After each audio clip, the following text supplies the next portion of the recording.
안녕하세요. 실크로드 아카데미에 오신 것을 환영합니다. 저는 여러분과 지금부터 이슬람 세계와 신라에 관해서 함께 살펴볼 GCC 국가연구소 연구원 정진한입니다. 왜 하필이면 이슬람 세계 그리고 신라인가? 별로 관심이 없을 수도 있겠죠. 한번 어떤 것을 통해서 한번 살펴볼 건지 훑어볼까요? 예. 먼저 오늘은 이슬람과 세계가 어떤 관계에 있는지, 그리고 사실 우리와 이슬람은 굉장히 멀게만 느꼈을 수도 있는데 가까웠던 적도 있고 멀었던 적도 있습니다. 그것을 한번 쭉 돌아볼 건데, 그 중에서 신라라는 아주 고대 국가죠. 우리 고대 국가와 이슬람 세계가 생각보다 좀 관계가 깊었는데, 특히 이슬람 세계가 신라를 어떻게 생각했는지 알고는 있었는지, 그 다음에 이슬람 세계가 이제 쭉 이제 세계 역사를 생각해 보게 되거든요. 거기서 신라라는 국가를 자기가 생각했던 세계사 안에 분명히 위치를 시켜놨고요. 뭐 놀라운 일이죠. 그 다음에 이슬람 세계는 신라의 위치가 어딜까에 대해서도 다양하게 고민해 봤었습니다. 그 다음에 그 이슬람 세계는 신라에 사는 무슬림들이 있다고 믿었고요. 그 사람들이 아주 독특한 생활을 하고 있다라고 수백 년 동안 그렇게 생각을 했었습니다. 거기에 관해서 차근차근히 살펴볼 것입니다. 왜 이슬람을 알아야만 하는가? 뭐 몰라도 될 것 같잖아요. 근데 일단은 뭐 이슬람에 가서 잘 모르더라고요, 사람들이. 제가 이제 중국에 큰 학술 대회에 갔었는데요. 이런 플래카드가 두 장이 붙어 있었습니다. 물론 뭐 여러 장이 있었죠. 근데 왼쪽에 보시면, 여기는 아래에 보면은 이슬라믹 컬처라고 되어 있고요. 오른쪽은 인디안 컬처라고 되어 있습니다. 보시면은 왼쪽에 있는 이 사진은요, 두 가지죠. 하나는 이제 이집트에 있는 피라미드고요. 또 하나는 이제 이란 쪽에 있죠. 그 페르시아 유적들입니다. 이 두 개는 지금은 이슬람 그 세력들이 지배하고 있는 땅이지만, 이 두 유적이 만들어질 당시에는 이슬람이라는 종교가 지상에는 없었죠. 왜냐하면 이슬람은 610년에 이제 탄생한 종교입니다. 그러니까 훨씬 더 전에 있었기 때문에 이슬라믹 컬처라고 보기에는 좀 무리가 있고요. 반대로 오른쪽에는 인디아 문명이라고 되어 있죠. 인디아 문화라고 되어 있는데, 여기 있는 이 타지마할은 인도에서 가장 유명한 문화재 중 하나지만은, 이것을 만들었던 사람들은 무슬림이었고요. 인도를 지배하던 무슬림들이었고요. 그래서 여기는 좀 인도적인 문화도 있지만 사실은 그 이슬람적 문화도 분명히 들어가 있습니다. 그래서 굳이 이슬라믹 컬처라는 이름을 붙일 때는 오른쪽에 붙이는 게 더 맞지 않느냐. 예, 맞습니다. 그렇게 생각하면 되고요. 왜 근데 이슬람을 알아야 될까? 항상 여러 사람들이 좀 질문을 가지더라고요. 여러분들은 잘 모르겠지만 저는 이제 이슬람에 관해서 처음 관련 있는 용어를 들었던 게 뭐 자동차 산업의 메카다, 전자 산업의 메카다라는, 뭐뭐의 메카다라는 거였어요. 물론 그 당시에는 메카가 뭔지도 잘 모를 때였고요. 그런데 이슬람이란 것은 가만히 생각해 보시면은 꼭 알아야 될 만한 여러 가지 부분들이 있습니다. 첫 번째로, 우리나라에서는 이제 종교가 없는 사람들이 많은데 또 이슬람을 믿는 사람들이 적은데, 전 세계인의 한 절반 정도는 기독교인이거나 아니면 이슬람을 믿습니다. 그런데 그 기독교인과 무슬림들도 그 비율이 크게 차이가 나지 않아요. 기독교인들이 10% 내지 20% 정도밖에 안 많기 때문에 전 세계인의 거의 4분의 1 가까이는 이슬람을 믿고 있습니다. 참고로 말씀드리면, 이슬람은 종교의 이름이기 때문에 이슬람교라는 말은 맞지 않고요. 그냥 이슬람이라고 하면은 그 안에 종교라는 뜻이 다 들어가 있습니다. 그리고 이슬람을 믿는 사람들은 뭐 이슬람인이라고 말하기보다는 무슬림이라고 말하는 게 정확하고요. 이것을 이제 한자권에서는 이제 뭐 중국, 한국 이쪽에서는 회교도 회회교도라고도 불렀고요. 후이족이라고 중국에 있는데, 그 사람들은 이제 중국에 사는 무슬림들이 여러 종류가 있는데 그 중에서 제일 덩어리가 큰, 예, 중국에서 오랫동안 정착했던 무슬림들을 말합니다. 보통 이제 이슬람이라고 생각하면 굉장히 잔인하고 단순하다고 생각하는데 실제로는 굉장히 넓고 다양하죠. 세계의 4분의 1이기 때문에 이슬람을 알아야 세계가 보인다는 것을 몇 가지 사례로 보여드리려고 합니다. 예. 그 전에 이제 이슬람과 아랍 그리고 중동을 많이 헷갈려 하더라고요. 근데 아랍이라는 것은 어떤 것이냐? 말, 아랍어라는 세머 계통의 말입니다. 중동 지방에 있는 말이고요. 그다음에 아랍인은 아랍어를 말하는 사람들, 그러니까 그런 사람들이 세계에는 22개 나라나 되고요. 한 4억 명 이상 있습니다. 그 지리적으로는 아프리카의 북쪽, 그다음에 아프리카의 동쪽에 있는 아프리카에서 북쪽, 그다음에 서아시아, 아시아의 서쪽, 서남쪽이죠. 사람들이고요. 아랍 지역이라면은 아랍어를 말하는 사람이 다 수인 문화권. 그래서 여기 보시면은 22개 나라들이 이렇게 모여서 정상회의를 하는데 통역이 없죠. 물론 공식 석상에만 없고요.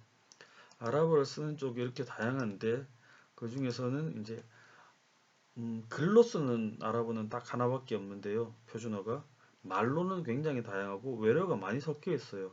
그래서 예를 들면 아랍어를 쓰는 동쪽 지방에서 어, 아랍어 서쪽 아랍인들의 인터뷰를 따면은 거기다 자막을 넣기도 하고요.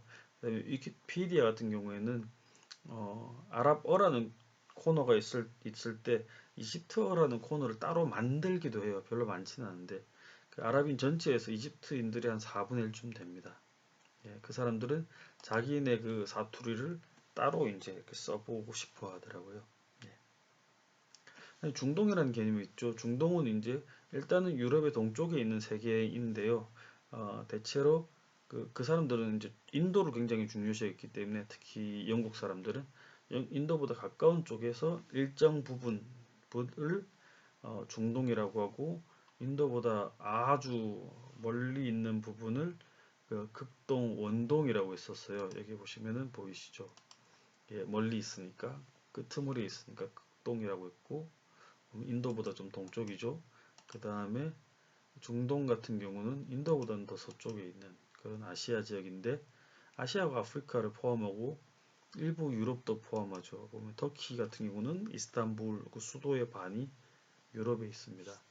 그래서 지금으로 치면은 이란, 터키 그리고 그 이집트와 터키와 이란 사이에 있는 이 지역들이죠. 이 밑에는 사우디아라비아 같은 나라들이 있고요. 예. 여기는 이제 이슬람교를 믿는 사람들이 굉장히 많습니다. 이슬람 교도가 뭐라고 했죠? 무슬림이죠. 그 다음에 비아랍인들, 아랍어를 하지 않는 사람들, 이란 사람들, 터키 사람들, 뭐 이스라엘 사람들, 이 사람들 아랍어를 쓰는 나라들은 아니니까요. 여기는 이제 뭐 사람들은 뭐 사막만 생각하지만 그 만년설도 제가 봤었고요. 한여름에 산꼭대기까지 가니까 눈밭이 쫙 있더라고요. 스키도 타고 해양 스포츠가 굉장히 유명합니다. 예. 그리고 이제 석유가 많이 날 것 같은데 뭐 두바이 같은 경우 석유가 거의 안 나는 것 비슷하고요. 재정 기여도가 한 0.4%? 예. 요르단 같은 경우 석유가 안 나죠. 예. 그런 게 있고요.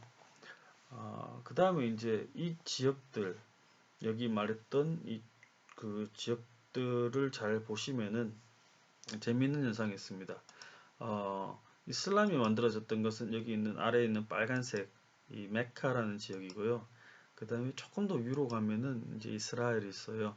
여기서는 예수 그리스도가 태어나서 활동하던 지역이고 옆에 이제 이집트의 이제 빨간 점 이쪽은 보면은 예수 피난교회라고 해서 예수님이 이제 건너갔다가 다시 돌아오는 지역이죠. 그러니까 콜럼버스가 이제 지중 그 대서양을 건너가고 그다음에 나중에 이제 더 뒤에 가서 마젤란대 가면 태평양을 건너오던 그 시대 전까지는 우리가 살던 그 활동 영역은 그 아프리카, 유럽, 아시아였어요. 예, 앞으로 유라시아였고, 근데 아메리카 대륙 사람들은 또 따로 살았죠. 예. 그런데 그 아프리카, 유럽, 아시아에서 가장 가운데 부분이 어딜까요? 보시면은 한 이 지역쯤 되겠죠. 여기 이 지역에서 이제 세계 3대 종교라고 유일신교에서 3대 종교. 불교 이런 다신교 말고요. 하나의 님만 믿는 종교가 유태교, 기독교, 이슬람이 이제 여기서 태어납니다. 여기는 땅만 이제 세계 대륙이 있는 게 아니라요. 흑해, 그다음에 지중해, 인도양이라는 곳이 만나기도 하죠. 당시에 이제 대서양하고 태평양은 사람들이 그렇게 많이 오가지 않았기 때문에 이 바다들이 중요했었습니다. 그리고 여기 있는 그 수에즈 운하라는 곳에서는 유럽과 아프리카와 아시아를 연결해주는 그런 운하가 있어서 실제로 여기가 굉장히 교통이 이어지고요. 모세의 기적 들어보셨을 텐데 모세의 기적도 역시 여기 아프리카에서 아시아로 넘어가고요. 그 다음에 이슬람 초기에는 무슬림들이 지금 메카를 보고 기도를 하지 않고 예루살렘을 보고 기도를 했었습니다. 그 정도로 이제 3대 종교가 여기서 나오고 서로 가깝고 서로 왔다 갔다 하기 좋았던 그런 지역이죠. 에서 이슬람은 시작됐습니다. 그리고 그 중동과 북아프리카를 합쳐서 이제 북쪽 아프리카를 합쳐서 메나라고도 많이 부릅니다. 왜냐하면 이제 같은 언어 때문에 같은 생활 습관이 하는 사람들이 많이 모여 있죠. 다시 말하지만 중동에는 종교도 다르고 언어도 다른 사람들이 많이 살고 있습니다. 이 지역은 좀 재밌는 게 있는데요. 보시면은 그 로마의 가톨릭 교황이 있죠. 그 교황과 이집트에는 이집트대로 교황이 있어요. 재밌는 이야기일 수 있는데요. 그 아까 세계 인의 4분의 1 정도가 무슬림이라고 했잖아요. 근데 무슬림 중에서 제일 큰 나라, 이슬람이 제일 큰 나라는 동남아시아에 있는 인도네시아고요. 두 번째, 세 번째, 네 번째는 인도, 파키스탄, 방글라데시입니다. 인도는 인구가 많은데 힌두교가 많은데 소수민족이지만 그 사람들이 너무 인구가 많아서 세계에서 세 번째로 이슬람을 믿는 사람들이 많고요. 다섯 번째가 나이지리아입니다. 나이지리아 인구가 한 2억 되는데 절반 정도가 무슬림이고요. 그 다음이 이제 이집트인데 이집트는 한 인구는 1억인데 한 1,000만 명 가까이가 여기 보시는 이 콥틱 이집트 기독교고요. 그 콥틱들은 자기들의 교황이 있습니다. 그래서 콥틱 교황과 천주교 교황이 이제 만나고 있고요. 이란 같은 데도 이스라엘과 제일 사이가 안 좋은 나라 중에 하나인데 막상 가보시면 유대교들이 계속 그 뿌리를 내리고 있고 제가 태어나서 처음 유태교 그 회당을 가본 것도 이란이었습니다. 오른쪽에 보시면은 또 옛날 그 다신교라고 하는 그 조로아스터교 그 불 그려져 있죠. 뭐 불을 숭상한다라고 옛날엔 잘못 알려져 있던 그 자라투스트라는 이렇게 말했다라고 유명한 그 종교도 거기 있고 여기는 좀 특징적이게도 하늘 그 사람이 죽으면은 그 높이 있는 탑에다 올려놓고 새들이 쪼아 먹게 그래서 이제 시체가 영원히 이제 하늘로 가는 그런 풍습을 가지고 있습니다. 그다음에 이제 이슬람이 드디어 나왔죠. 이슬람이란 무엇이냐? 그 하나밖에 없는 신. 이걸 아랍어로 알라라고 하거든요. 그 알라를 신봉하는 거죠. 그 알라라는 뜻이 다시 말하면 하나밖에 없는 님이라는 겁니다. 그래서 여기 보시면은 아랍어로 된 성경, 그 기독교 성경 있잖아요. 거기 보면은 그 알라라고 적혀 있어요. 그러니까 하나님을 뭐라고 부르느냐? 아랍어 성경에서 알라라고 부르고요. 그 다음에 영어로 된 코란이죠. 그 코란에서도 보면은 알라를 영어로 어떻게 번역했느냐 보면 God이라고 돼 있어요. 예. 뭐 다르게 번역한 것도 있지만 절대로 틀린 것이 아니다. 하지만 이제 같은 이름으로 하나의 님을 부르는데 거기서 이제 예수 그리스도를 어떻게 보느냐에 따라서 다르다는 거죠. 예, 그 부분은 조금 복잡하니까 일단 넘어가도록 하겠습니다. 예, 이슬람은 이제 서기 610년에 알라에서 천사 가브리엘을 통해서 무함마드에게 메시지가 전달되고요. 그래서 이슬람이라는 것은 그 하나밖에 없는 신에게 복종을 해야 되는 거고요. 그 다음에 이슬람권이란 이 이슬람이란 종교를 믿는 무슬림들이 사회의 주축이 돼서 활동하는 지역인데요. 세계에서 57개국이나 가입되어 있습니다. 예. 무슬림들이 보면은 이렇게 조금 가운데서 그 서아시아와 북아프리카에 빽빽하게 있고 동남아시아에도 많이 있습니다. 예. 이슬람 성원을 보면 이슬람 세계는 굉장히 다양한데요. 보시면 여기는 아프리카 말리에 있는 모스크 보면은 이제 진흙으로 만들었죠. 그 제주도에 가보시면 아프리카 박물관이 이 모양을 따서 있고요. 그 다음에 여기는 매년 이 모스크를 개보수하면서 축제를 벌리기도 하고요. 중국 같은 경우는 전통적으로 아주 옛날에 뭐 시안 같은 데 가보시면은 나무로 만들었었어요. 모스크를. 지금 같은 경우는 이제 현대적으로 이렇게 만들기도 하고 그다음에 이라크 같은 경우 옛날에 이제 첨탑이라고 하죠. 그 기도하러 오라고 하는 데는 뭐 이렇게 좀 특이하게 생겼죠. 전주 같은 게 전북 전주 가면은 이제 한옥을 이렇게 응용해서 모스크를 만들기도 했습니다. 그 한국과 이슬람이 이제 가깝다가 또 멀어졌다가 했었는데요. 중세 한국 속에 보면은 이슬람의 요소들이 많이 있었고요. 무슬림들도 많이 살았고요. 중세 무슬림들 역시 한국에 관심이 많았습니다. 그런데 이 둘 사이의 관계는 사실은 동아시아 전체의 역학 관계에서 굉장히 영향을 많이 받아요. 중국과 한국 관계, 내지는 중국과 이슬람 관계, 뭐 이런 것들이 한국과 이슬람 사이의 관계에서 영향을 많이 줍니다. 그래서 한때는 중세에는 우리가 좀 가까웠던 적도 있는데 그 세종대왕께서 이 관계를 좀 정리를 해주셔서 한동안 우리나라에 무슬림들이 잘 없었어요. 없다가 그 구한말, 조선 말기부터 일제시대부터 조금씩 올라오기 시작해서 현대 시대에는 무슬림들이 많이 살고 있고요. 점점 늘어나고 있는 추세입니다.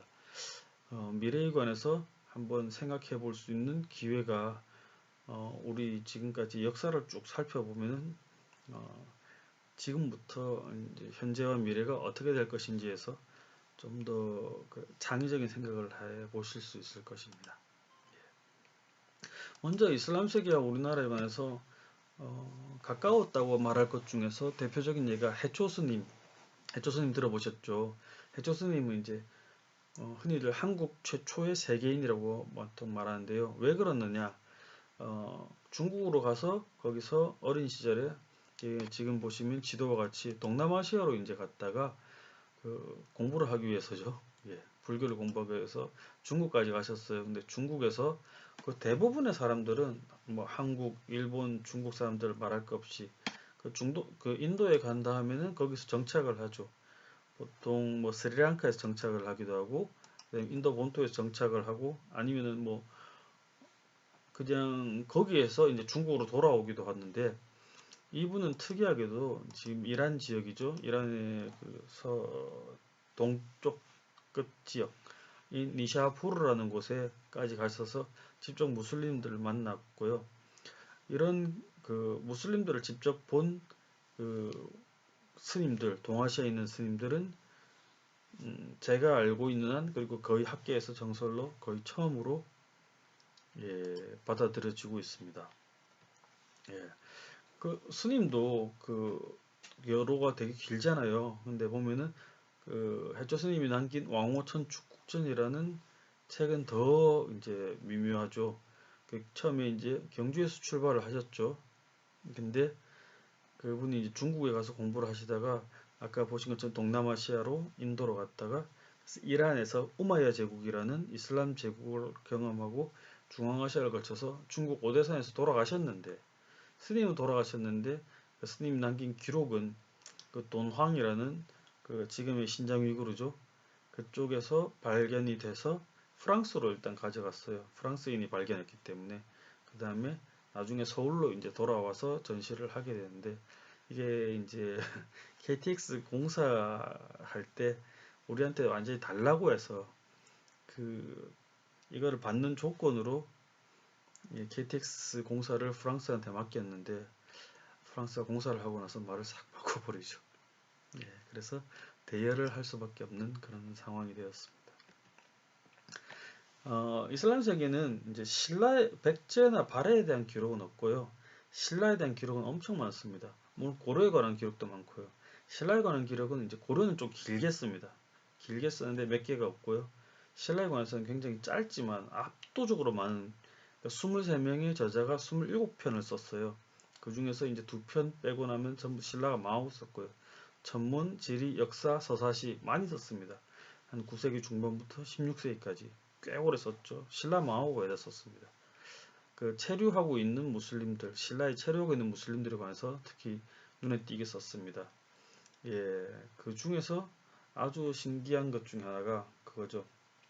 이슬람 세계는 일단 중국과 중동을 오가던 사람들이 가장 먼저 그리고 좀 풍부한 기록을 남겼어요. 이 사람들은 이제 계절풍을 타고 다녔기 때문에 그때 동력선이 없었죠.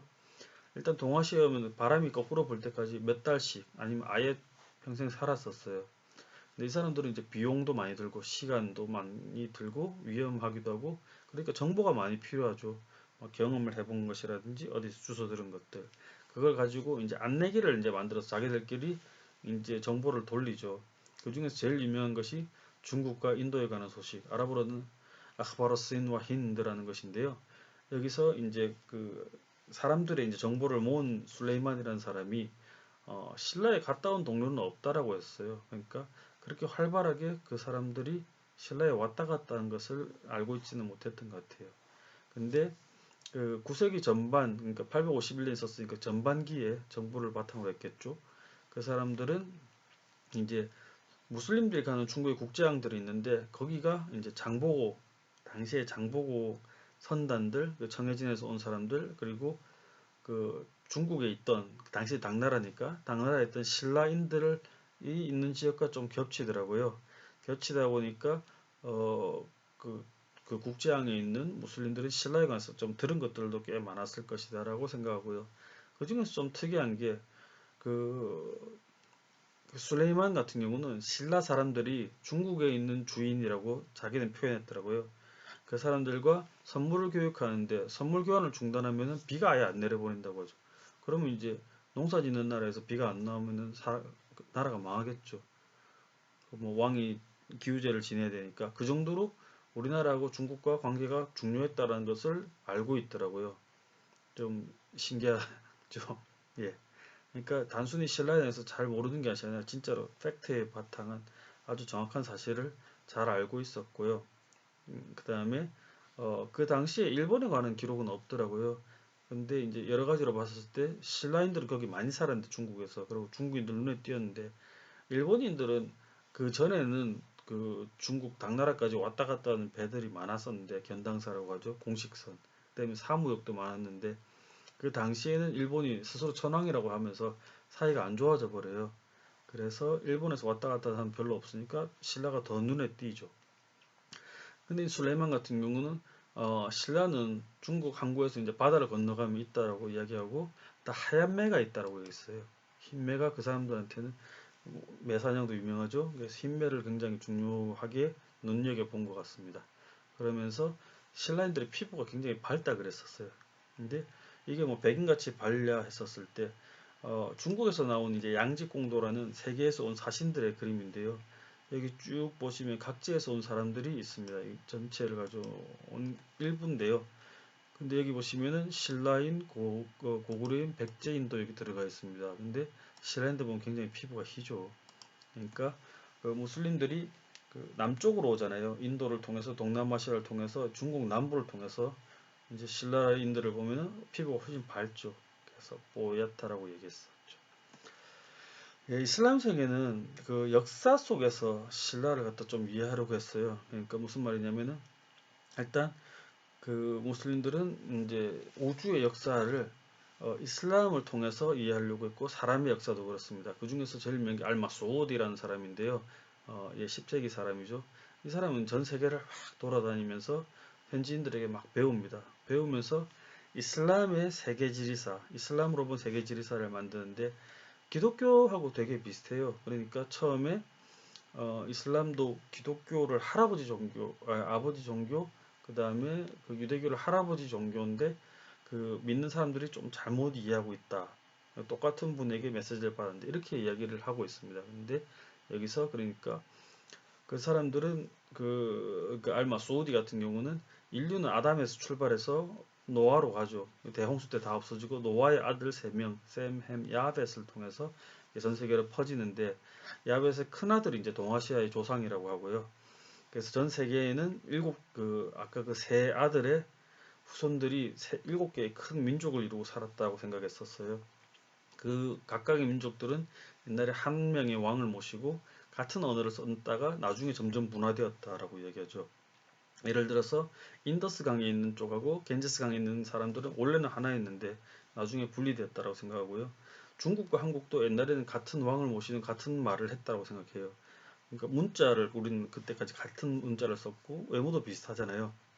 그리고 정치, 경제, 문화적으로도 밀접하죠. 아까 뭐 비 내리는 선물 안 주면 비가 안 내린댔잖아요. 그런데 지금은 언어도 다르고 왕도 다르다는 것을 분명히 인식하고 있었습니다.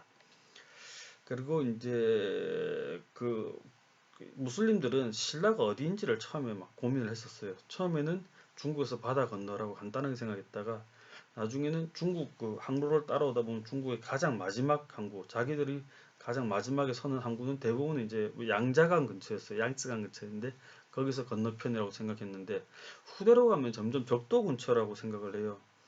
신라가 점점 적도 근처라고 생각을 해서 알비룬이라는 사람이 있습니다. 이 사람이 우리나라한테 위도와 경도를 준 처음 사람이거든요. 동경 170도, 북위 5도, 그러니까 적도에 굉장히 가까운 데라고 생각을 했었어요. 이렇게 생각한 데는 그 사람들이 이제 중국의 해안섬 모양을 잘 몰라서였어요. 그러니까 이슬람에서 지리를 보시면은 그리스의 영향을 많이 받았었어요. 그리스 같은 경우는 각 그 세계에 있는 포인트들의 낮 길이를 이제 측정을 해서 그걸 가지고 위도 경도를 이제 생각을 했었는데 여기서 이제 이슬람 지리는 단순히 이제 그리스뿐만이 아니라 뭐 그리스, 인도, 페르시아의 여러 가지 방법론, 지리적 방법론이나 데이터나 추상적인 여러 가지 관념도 있잖아요. 전설 같은 것도 많이 받아들여서 이것을 번역을 하고 그 다음에 이 번역을 한 것을 자신들이 직접 경험한 것들, 들은 것들과 이제 비교 분석을 하면서 점점 업데이트를 해가서 마지막에는 이슬람적인 세계관에 맞게 종합화해냅니다. 여기서 아까 그 그리스하고는 좀 다르게 페르시아는 이 가운데 자기들을 놓고 전 세계가 이렇게 육각형으로 둘러싸고 있다고 이제 생각을 하고 여기에 맞게 각 방향에 맞는 그 노종과 거리를 이제 가정을 했었습니다.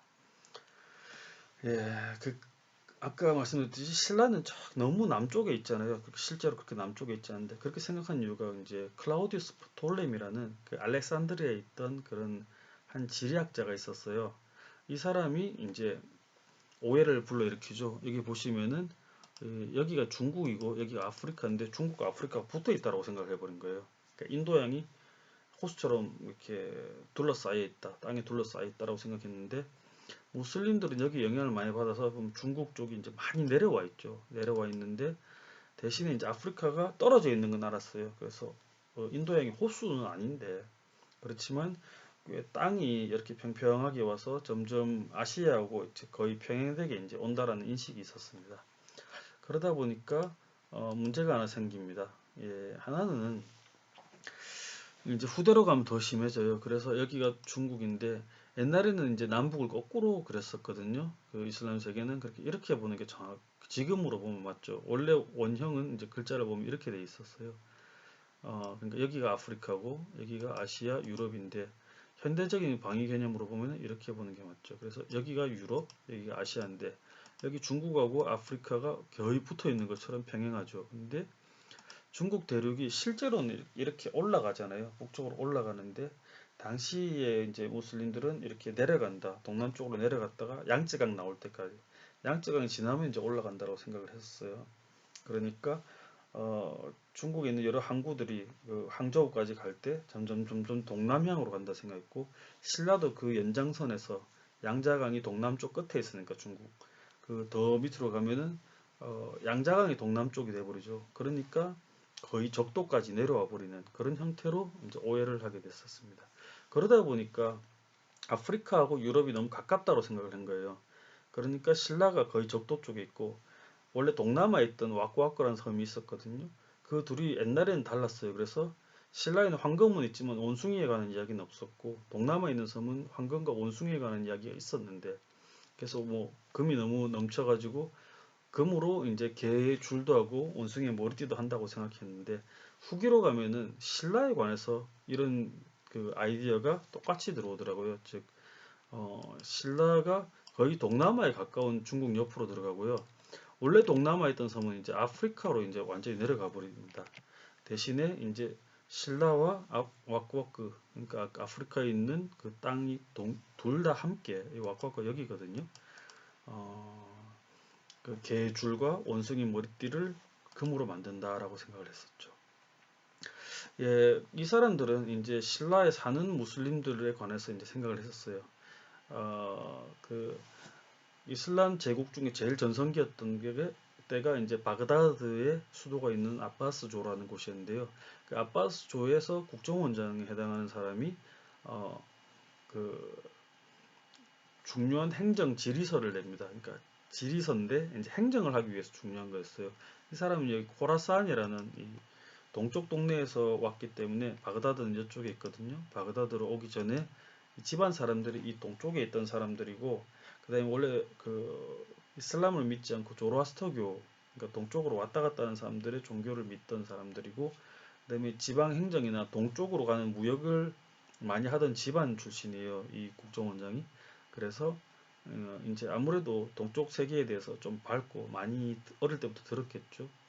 그러다가 이 사람이 이제 처음에는 쥐바르라고 해서 이란의 약간 동쪽에 있는 지역에 우편국장을 하다가 점점 올라가서 이제 수도에 있는 그 칼리파, 우리로 지금 왕이죠. 그 교황과 왕을 좀 섞어놓은 거 비슷한데, 예, 거기서 이제 세금이라든지 안보라든지 통신이라든지 이런 것을 다 관리하기 위해서 행정 지리서를 내게 됩니다. 이 책의 이름이 한글로는 모든 도로와 모든 왕국에 관한 책이라고 해서 옆에 보시면 알마살리크와 마말리크라고 되어 있는데요. 이슬람 세계에서는 최초로 만든 행정 지리서죠. 그래서 이제 길을 막 정리해 놓습니다. 우편길은 이렇게 해서 며칠 걸리고, 뭐 세금길은 여기서 세금을 얼마를 걷는데 일로 가는데 며칠 걸린다, 막 이런 이야기를 해요. 그러면서 자기가 모시는 갈리파한테 전 세계에 있는 자기 제국 내뿐만 아니라 제국 밖에 있는 나라들에 관한 좀 쓸모 있는 인문적인 거, 자연지리를 쭉 정리해서 줍니다. 거기서 이제 신라에 관한 이야기도 하는데요.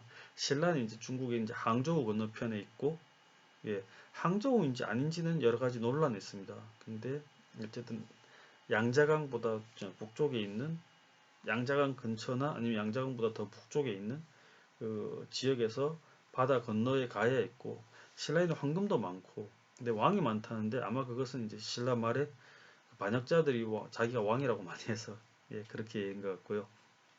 그다음에 신라 땅에 들어온 모든 무슬림들은 신라가 너무 좋으니까 안 떠난다고 두 번에 걸쳐서 이야기해요.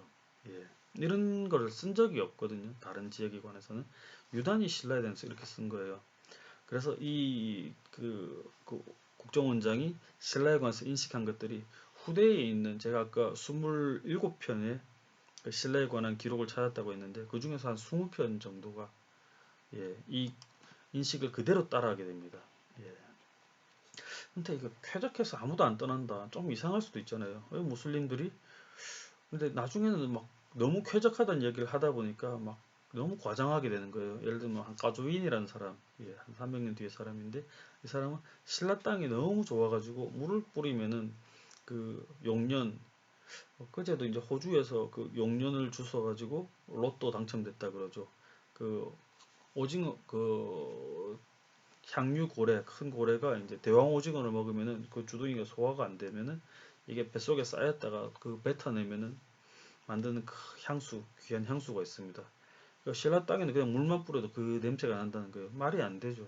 그 정도로 이제 굉장히 신라를 좋게 봅니다. 근데 좀 이상할 수도 있잖아요. 일단 신라는 그 이슬람 국가도 아니고요. 그 다음에 당시는 불교 국가였죠. 근데 이슬람은 아까 말했던 그 정신적인 공유하는 거, 아담에서 출발했다고 하는 그 기독교, 유대교보다 불교를 굉장히 낮게 봅니다. 그리고 어, 무슬림들이 신라에 산다 그래도 연락은 할 수 있을 거 아니에요. 고향까지는 너무 멀어서 못해도. 근데 중국에 있는 무슬림들하고 연락을 안 해버려요. 그리고 집단적으로 단 한 명의 예외도 없이 안 돌아간댔거든요. 근데 모두가 예외 없이 집단적으로 귀향을 포기한다? 이런 건 없어요. 다른 어떤 지역, 무슬림들에게 굉장히 좋게 기록된 지역에도 이런 기록은 없습니다. 근데 왜 그럴까 생각해 보니까, 일단 그 사람 이분 고라다디바가 이제 책을 썼을 때가 처음에 848년부터 집필을 시작하는데 한 40년간 계속 써요. 재편 재편을 하면서 증보를 하는데, 지금 우리에게 남아 있는 것은 초판은 없고요. 저 뒤에 있는 겁니다. 근데 여기서 이제 그런 기록들이 나오는 게 있고, 근데 왜 그럴까를 생각해 보니까 이 916년에 죽은 알시라피라는 사람이 있는데, 그 사람이 이제 동아시아에 대해서 굉장히 잘 알았어요. 그래서 이제 기록을 뭐라고 하느냐, 중국 내에 있는 그 서아시아인들 있잖아요. 뭐 조라스터교 믿는 사람들, 기독교 믿는 사람들, 유대교들, 무슬림들이 많이 죽었다는 거죠. 그 대량으로 학살되었다고 그러는데 당나라 말기에는 반란이 굉장히 많았었습니다. 어디나 이제 왕조가 망할 때는 뭐 반란이 많잖아요. 계속 반란이 나다 보니까 특히 877년에 광저우라는 그러니까 그 이분 구라디빠 한창 글 쓸 때 그때 이제 광저우에서 황소의 난이라는 게 터집니다. 그 최치원이 글 썼다는 거, 토왕서 경문 썼다는 거. 그래서 이제 서아시아인들이 뭐 수십만이 죽었다 그러는데 12만이 죽었다 그러는데 그 숫자는 너무 많은 것 같고요. 꽤 많이 죽었나 봅니다. 그러고 나서는 이제 서아시아에서 온 이 뭐 다양한 종교를 뭐 기독교 믿는 사람들, 무슬림들이 중국에서 더 이상 못 있게 돼서 동남아로 일시로 가버려요. 물론 다시 돌아옵니다. 근데 일시적으로 후퇴를 해버려요. 그러니까 어, 예를 들면 신라에 갔던 뭐 무슬림들이 있다면은 돌아올 수가 없겠죠. 왜냐하면 돌아오려면은 지금 이제 지도가 있는데요. 예, 보시면은 그 중동은 여기잖아요. 중동이 무슬림들이 본거지는 여기고 신라는 여기고 그다음에 여기 위에 바레가 있죠. 근데 육로로 가려면 이제 바레밖에 연결이 안 되어 있잖아요. 바레를 통해서 중국으로 가고 해로로 가려면 당나라로 가야 되는데 바레로 가든 이제 중국으로 가든 어차피 바레를 거쳐서라도 중국을 무조건 지나가야 돼요. 근데 중국에 지금 자꾸 막 너무 어지럽잖아요. 사람들이 죽고 이러니까 자발적으로 중국을 갈 이유가 없죠. 그러니까 안 가는 거예요. 있었다면 안 가는데 안 가면 밖에 있는 무슬림들은 뭐라고 생각할 거예요? 무슬림들 소식 끊긴 거죠. 근데 가만히 생각해 보면 뭐 죽었을 확률도 높고 하겠죠. 근데 그 궁금해 할 거 아니에요. 궁금하다 보니까 이제 제가 내렸던 결론은 이제 이 사람들이 이제 뭐잘 살겠지, 잘 살았으면 좋겠다. 뭐 괜히 빠져 죽었다, 뭐 살해당했다 이렇게 생각하기 싫으니까 잘 살고 있을 것이다. 라는 이제 행복이 계속 잘 살고 있을 것이라는 그런 이미지를 이제 부여했을 것이다. 근데 이게 점점 더 과장돼서 아까 말한 것처럼 물을 뿌리면 용연향이 나온다. 뭐 이런 생각을 했을 수도 있다라는 거죠. 물론 이게 다가 아닙니다. 이제 뭐 신라에 안 가고 중국에 있던 사람들 엄청나게 죽었을 거예요. 그 사람들 소식이 다 안 되죠. 연락이 안 됐을 때 당시 이제 중국에 많이 살던 신라인들 꽤 부유했거든요. 아까 말했잖아요. 아까 장보고 선단들 굉장히 화려하고 그때 무역을 다 책임졌으니까 상인은 잘 살잖아요. 그런 이미지. 신라에는 갔으면 괜찮을 것이다. 그런 이미지를 가졌을 수 있다라는 거죠. 여기까지 했습니다. 신라에 관해서 무슬림들 어떤 생각을 했는지를 이제 한번 살펴봤는데요. 재밌었기를 바라면서 뭐 질문이나 다른 것들이 있으면은 제 이메일로 남겨주시면은 그 성의껏 답해드리겠습니다. 제 이메일은요 여기는 안 써놨네요.